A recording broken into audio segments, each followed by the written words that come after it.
BJP सरकार बचाएगी, मायावती अपना भविष्य। क्या मायावती का वक्त चुनाव के बाद लौटेगा? क्या मायावती के भतीजे बन सकते हैं डिप्टी सीएम? कौन है आकाश आनंद जिनकी किस्मत खुल सकती है? और क्यों आकाश आनंद की बात अचानक से यूपी की सियासत में होने लगी है? मायावती की शर्त पर बीजेपी के साथ जाएंगी और अगर बीजेपी की सीटें कमाई तो फिर मायावती किस आधार पर बीजेपी को सपोर्ट करेंगी? ये सारे सवाल 10 दिन बाद के हैं, लेकिन हम आपको अभी बताना चाहते हैं पिछले 24 घंटे में कुछ तो हुआ है ऐसा जिससे मायावती का उदास चेहरा मुस्कुरा रहा है। सियासत में किसकी कब किस्मत खुलेगी कोई नहीं जानता।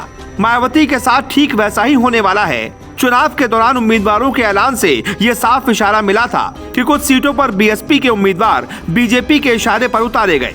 तो क्या मायावती और बीजेपी यूपी का अगला भविष्य है? हम आपको कुछ ऐसा बताने वाले हैं जो आपको 10 दिन के बाद हर न्यूज चैनल बताएगा। 4 चरण तक मायावती की पार्टी बीएसपी उम्मीद से बेहतर कर रही है। जानकार मानते हैं कि इस हिसाब से बीएसपी 30 सीटों तक जा सकती है। अगर बीएसपी के 30 सीटें आती हैं, बीजेपी मुश्किल में होगी तो मायावती की फिर से किस्मत खुल जाएगी। इसलिए मायावती और अमित शाह एक दूसरे की तारीफ में जुट गए हैं। मायावती अपने जीवन का सबसे बड़ा कदम चलने वाली है, सबसे ताकतवर कदम। इससे पार्टी भी बच जाएगी और मायावती की विरासत संभालने वाला उत्तराधिकारी भी मिल जाएगा। यानी चुनाव के बाद संकेत ऐसे मिल रहे हैं कि सत्ता की चाबी मायावती के पास होगी। वो योगी की किस्मत का ताला कैसे खोलेंगी, हम आपको समझाते हैं।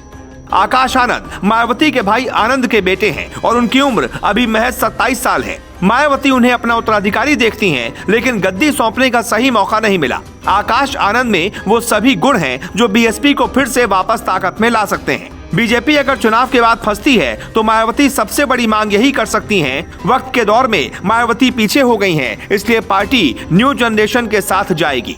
आकाश आनंद के आने से चंद्रशेखर का प्रभाव खत्म होगा, बीजेपी को भी दिक्कत नहीं होगी।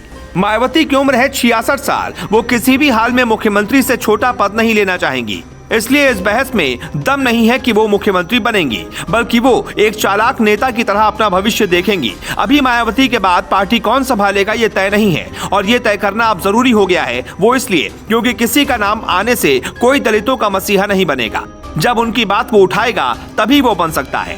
आकाश आनंद को आगे कर मायावती ये सब करवा सकती हैं और दलितों में पार्टी को वापस जिंदा करने की आस जगा सकती हैं। अमित शाह ने मायावती का कल एक टीवी इंटरव्यू में तारीफ की थी, तो मायावती ने भी ये कह दिया था कि ये उनका बड़प्पन है। अब हम आपको कुछ सुनवाने वाले हैं, ध्यान से सुनिए। मायावती ने वोट देने के बाद बीजेपी पर कुछ नहीं कहा, जबकि सत्ता में तो बीजेपी है, फिर सपा पर क्यों बोल रही है?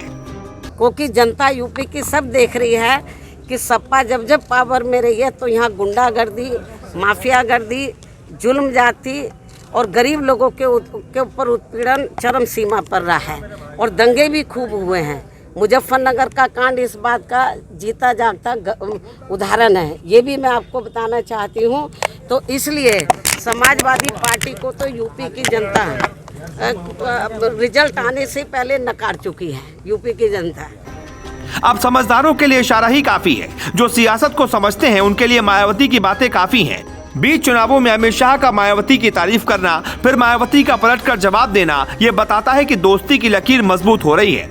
क्योंकि जब जयंत चौधरी की तारीफ अमित शाह ने की तो उन्होंने ठुकरा दी, लेकिन मायावती ने स्वीकार कर ली, जो इशारा करता है यूपी में फिर आएंगे योगी आदित्यनाथ। और अगर सब कुछ ठीक नहीं रहा तो मायावती के भतीजे आकाश आनंद भी डिप्टी सीएम बनकर आ सकते हैं। Bureau report.